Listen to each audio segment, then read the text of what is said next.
በከተማ በቦምብ እያሸበሩ ነው ሲሉ ጄኔራሉ ከሰሱ። አሸብረውናል ያሏቸውን ኃይሎች ለማክሸፍ እንደሚንቀሳቀሱም ዝተዋል። በትግራይ ህልውናና ግዛታዊ አንድነት ላይ በየጊዜው የሚታየው ፉከራ እየጨመረ ነው ሲሉም አክለዋል። ጦርነትን ማስቀረት የምንችለው ስንሰለጥንና ስንታጠቅ ነው ያሉት ጄኔራሉ ሽለላና ፉከራ ሳይሆን የተግባር ዝግጅት ነው የሚያስፈልገው በማለት የወልቃይት አመራሮች ማለትም እነ ኮሎኔል ደመቀ በአደባባይ እየፎከሩ ነው ሲሉ በገደምዳሜ ዘልፈዋል። እነ ኮሎኔል ደመቀ በበኩላቸው አዲስ ጦር አስመርቀዋል። ቀዳሚው ዘገባችን ነው፣ ትሰሙታላችሁ። በታጣቂዎች የተገደሉት የኦርቶዶክስ ቤተክርስቲያን ቀሳውስት አስክሬን አለመገኘቱ ተገለጸ። በኦሮሚያ ክልል በሆሮ ጉድሩ ወለጋ ዞን የሃይማኖት አባቶቹ በታጣቂዎች ከተገደሉ ቀናት ቢቆጠረም አስክሬናቸው እስካሁን አልተገኘም ተብሏል። በጉዳዩ ላይ ቢቢሲ የአካባቢውን ነዋሪዎች አነጋግሮ አንድ አስደንጋጭ መረጃን ይፋ አድርጓል። ታደምጡታላችሁ። ኢዜማ ምርጫ ቦርድ ምርጫ በሚያካሄድባቸው ቦታዎች ሁሉ እሳተፋለሁ ሲል አስታወቀ። ፓርቲው የትግራይና አማራ ክልሎችን ጨምሮ ቦርዱ ምርጫዎችን ለማከናወን በሚለያቸው ስፍራዎች ሁሉ እወዳደራለሁ ሲል አቋሙን አሳውቋል። ሌላኛው ዘገባችን ነው፣ እንመለስበታለን። ትራምፕ የሩሲያ ዩክሬንን ጦርነት ለማስቆም ተቃርበዋል ተባለ። ሞገደኛው ትራምፕ የሁለቱን ሀገራት ጦርነት ለመቋጨት ጫፍ መድረሳቸው ታውቋል። ጉዳዩን በተመለከተም ከአውሮፓ መሪዎች ጋር ጥብቅ ውይይት ማድረጋቸውን አሳውቀዋል። በዝርዝር ይዘነዋል፣ ትሰሙታላችሁ። አክብሮታዊ ሰላምታችን በያላችሁበት የዓለም ዳርቻ የረሳችሁ የተወደዳችሁ አንድ አፍታ ሚዲያ ቤተሰቦች፣ አንድ አፍታ ለአሁኑ መደመጥ አለባቸው ያልናቸውን ዜናዎች ወደ እናንተ የምናደርስበት ሰዓት ላይ ተገኝተናል። አብራችሁን ትቆዩ ዘንድ ግብዣችን ነው።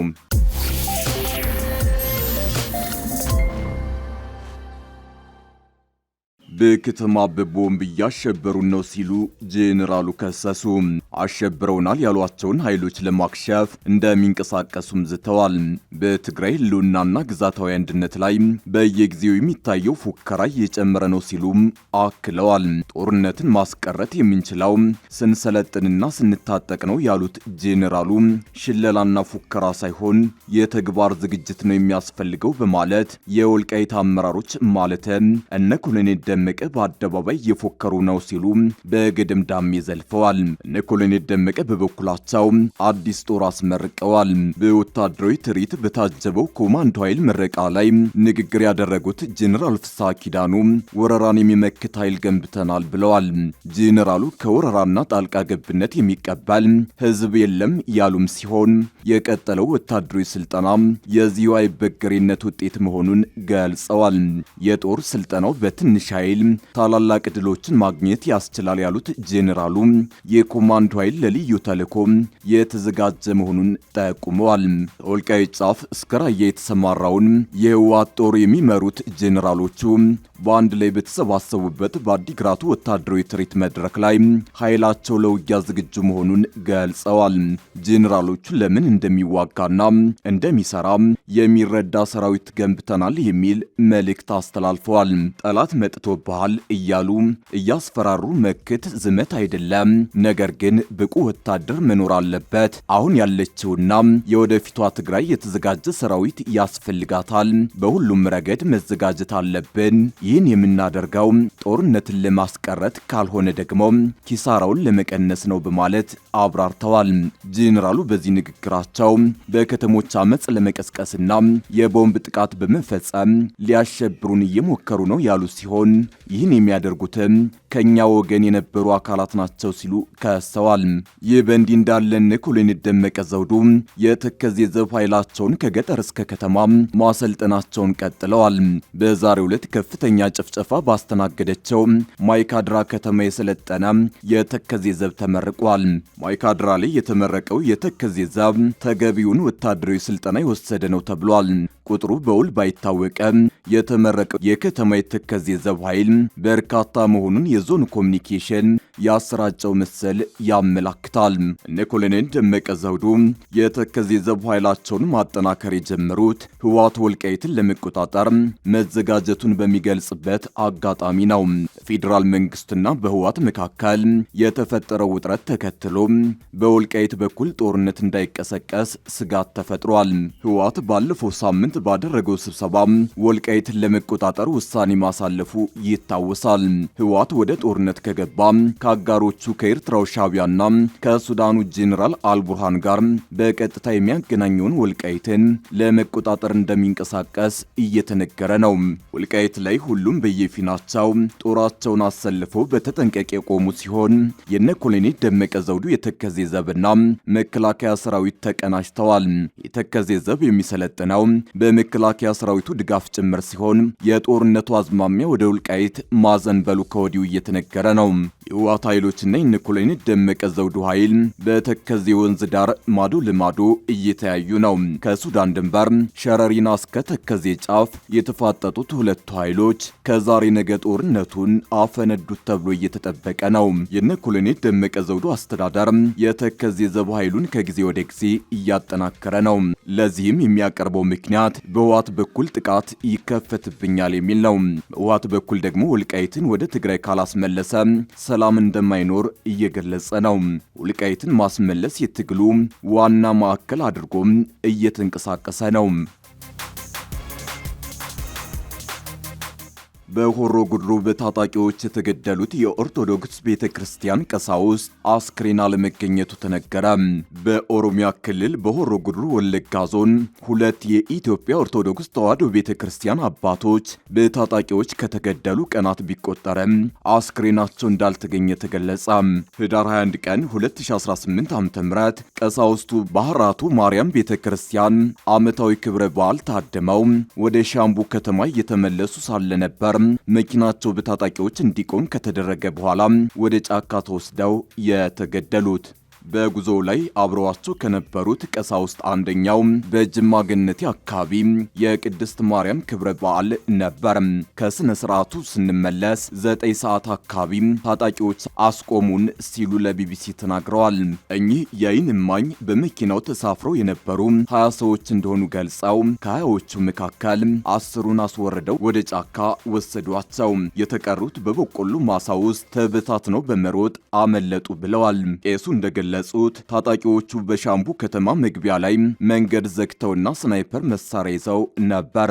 ወደ ጫካ አካባቢ ከተወሰዱት ቀሳውስት መካከል የሆሮ ጉድሩ ወለጋ ሀገረ ስብከት ስራ አስኪያጅ፣ ሕፃናትና መዘምራን እንደሚገኙበትም ተናግረዋል። ጫካው ውስጥ ወስደው በስም ጠሯቸው። አንድ ባንድ በስም ከጠሯቸው በኋላ ልጆቹ ታጣቂዎቹ ከያዙት የስም ዝርዝር ውስጥ ስላልነበሩ ለቀቋቸው ብለዋል።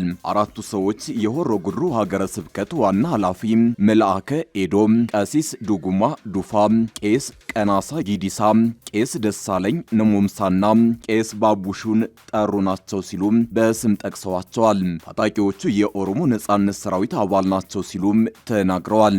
መንግስት ሸኔ የሚለውና በሽብር ቡድንነት የፈረጀው የኦሮሞ ነጻነት ሰራዊት ከእገታዎችና ከግድያዎች ጋር በተያያዘ በተደጋጋሚ ተጠያቂ ቢደረገም ክሶችን ያስተባብላል። አሁን ከተፈጸመው ግድያ ጋር በተያያዘ በቀረበበት ክስ ላይም ምላሽ አልሰጠም። ኢዜማ የትግራይና አማራ ክልሎችን ጨምሮ ቦርዱ ምርጫዎችን ለማከናወን በሚለያቸው ስፍራዎች ሁሉ እንደሚወዳደር አስታወቀ።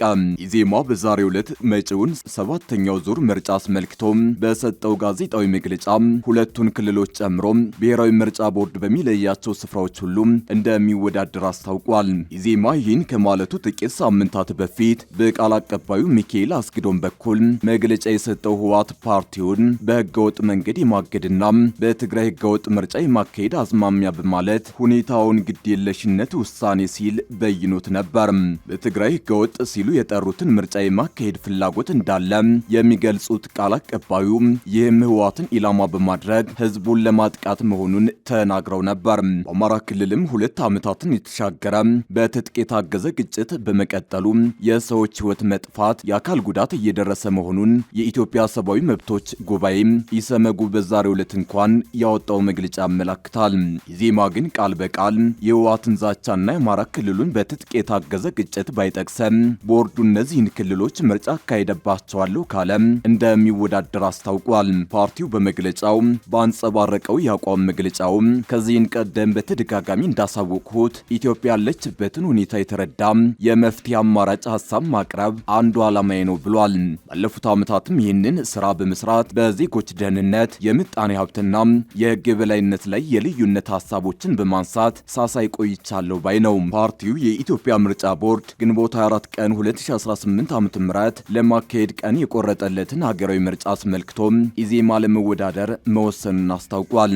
ይህ ውሳኔን ያስተላለፉት ሂደቱ አልጋ ባልጋ ይሆናል ብዬ አይደለም ያለው ፓርቲው ሀገሪቱ አሁን ካለችበት ሁኔታ በመነሳት ችግሮቹን መደበኛ በሆነ የህገ መንግስት ወይም የፖለቲካ ስርዓት መፍታት አይቻልም በሚል የጋራ ሀገራዊ የምክክር ሂደት መጀመሩ ሀገሪቱ ውስጥ ያለውን ነባራዊ ሁኔታ መረዳት ያስችላልም ብሏል። ከዚሁ ጋር በተያያዘ ለምርጫ ምቹና አስቻይ ሁኔታዎችን በተመለከተ በሀገሪቱ አንዳንድ ሲል በገለጻቸው አካባቢዎች ያለው የጸጥታ ሁኔታ የፖለቲካ ምህዳሩ በገዢው መንግስት ካድሬዎች ሲል በጠራቸው አካላት እንደሚወራው በሚፈለገው ልክ ሰፊ ያለመሆኑን አመላክቷል። ፓርቲው በህዝብ ግንኙነት መምሪያ ኃላፊው ኢዮኤል ሰለሞን በኩል በንባብ ካቀረበው የጽሑፍ መግለጫ በኋላ በርከት ያሉ ጥያቄዎችን ከጋዜጠኞች አስተናግዶ ምላሽና ማብራሪያ ያለውን ሰጥቷል። ትራምፕ የሩሲያ ዩክሬንን ጦርነት ለማስቆም ተቃርበዋል ተባለ። ሞገደኛው ትራምፕ የሁለቱን ሀገራት ጦርነት ለመቋጨት ጫፍ መድረሳቸው ታውቋል። ጉዳዩን በተመለከተም ከአውሮፓ መሪዎች ጋር ጥብቅ ውይይት ማድረጋቸውን አስታውቀዋል። የዩናይትድ ስቴትስ ፕሬዝዳንት ዶናልድ ትራምፕ ሩሲያ በዩክሬን ላይ የምታደርገውን ጦርነት ለማስቆም የተደረሰው ስምምነት ከምን ጊዜውም በላይ የቀረበ ነው ሲሉ መሪዎች በርሊን ላይ ከተወያዩ በኋላ ገልጸው፣ ነገር ግን በርካታ ባለስልጣናት በግዛት ጉዳዮች ላይ ከፍተኛ ልዩነት እንዳለ ተናግረዋል። ትራምፕ በዋይት ሃውስ ኦቫል ቢሮ ውስጥ ለጋዜጠኞች እንደተናገሩት ከዩክሬን ፕሬዝዳንት ቮሎዲሚር ዘለንስኪና ከፈረንሳይ፣ ጀርመን፣ ዩናይትድ ኪንግደምና ኔቶ መሪዎች ጋር በጣም ረጅምና ጥሩ ውይይት አድርገዋል። ከአውሮፓ መሪዎች ከፍተኛ ድጋፍ እያገኘን ነው፣ ጦርነቱን ለማስቆም ይፈልጋሉ ብለዋል። ከሩሲያው ፕሬዝዳንት ቭላዲሚር ፑቲን ጋር ብዙ ውይይቶችን አድርገናል እና አሁንም ከምን ጊዜውም የበለጠ ለስምምነት ቅርብ ነን፣ እንዲሁም ምን ማድረግ እንደምንችል እናሳያለን ብዬ አስባለሁ ሲሉ አክለዋል። ዘለንስኪ ቀደም ሲል ከአሜሪካና ከአውሮፓ መሪዎች ጋር የተደረገው ድርድር ከባድ ቢሆንም ውጤታማ እንደነበር ተናግረዋል። ሁለተኛው የዓለም ጦርነት በኋላ በአውሮፓ ከፍተኛ ገዳይ ከሆኑት ግጭቶች መካከል አንዱን ለማስቆም ኪየቭና ሞስኮ እንዲስማሙ ከዋሽንግተን ግፊት በጨመረበት በዚህን ወቅት በዊትኮፍ የሚመራው የዩናይትድ ስቴትስ የልዑካን ቡድን የትራምፕ አማች ያሬድ ኩሽነርና የአውሮፓ መሪዎችን ያካተተ የከፍተኛ ደረጃ ውይይቶች ለ2 ቀናት በበርሊን ውስጥ ተካሂዷል።